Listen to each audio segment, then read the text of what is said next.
નમસ્કાર મિત્રો, કેમ છો? મજામાં?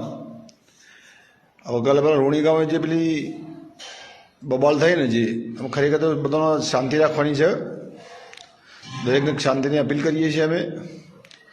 કે કહું છે કે છોરીવાળાની છોડી, છોરીવાળાની છોરી, છોકરાવાળાનો છોકરો, એમાં બે સમાજને લડવાની શું જરૂર આવે છે ભાઈ? હવે માનો કે ધમાલ થઈ હોય, ઝઘડો થાય, એમાં કોઈ મરી જાય તો પછી કોઈ પણ વ્યક્તિ વાળા વાંચ્યું અહીં કોઈનું મરી ગયું તો આખી જિંદગી રમર બમર થાય ને. અને જે પોલીસ ઉપર હુમલો, જે પોલીસનું એ વાત એવી છે કે ભાઈ પોલીસના ઉપર પથ્થરમાં હોતું તે ખોટું કહેવાય એમ.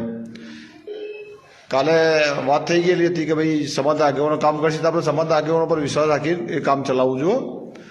અને જે વસ્તુ બની છે એ વસ્તુમાં આગળ ના વધે અને એટલે પતી જાય એવું કરો.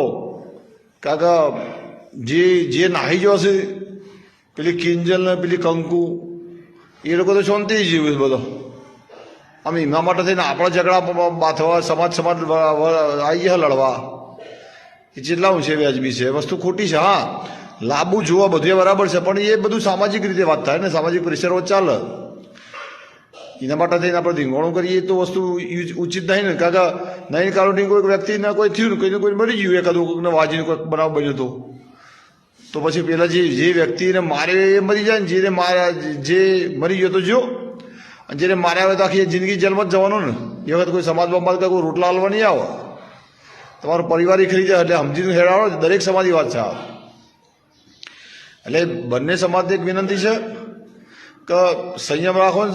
કાકા બહુ છે, અમુક તત્વો લડવાવાળા હોય એટલે આપણે સમજી જવું પડે કે ભાઈ બોલવામાં સંયમ જ છે. અને અમુક તત્વો અવળી વાતે કરતા હોય એટલે આપણે સાવચેતી રાખવી પડે. બાકી જે કિંજલ, જે કંકુ ને કિંજલ બે જણીઓ જે નાઠીએ તો મજા કરે છે, તો શાંતિ ઘેરું છે.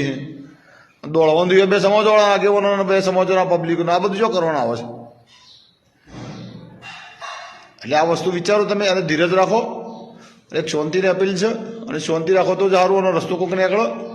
બાકી લડવાથી કોઈને મારી નાખશે તો જેલમાં જવું પડશે, કોઈ નવું નહીં થાય. અને પોલીસ રક્ષણ માટે હોય છે કે કાયદો હાથમાં લેવાય જ નહીં. પોલીસને તો શું છે, કાયદાનું રક્ષણ કરવું જ પડે. એટલે દરેકની વિનંતી છે, શાંતિની અપીલ છે. જય હિન્દ, જય ભારત.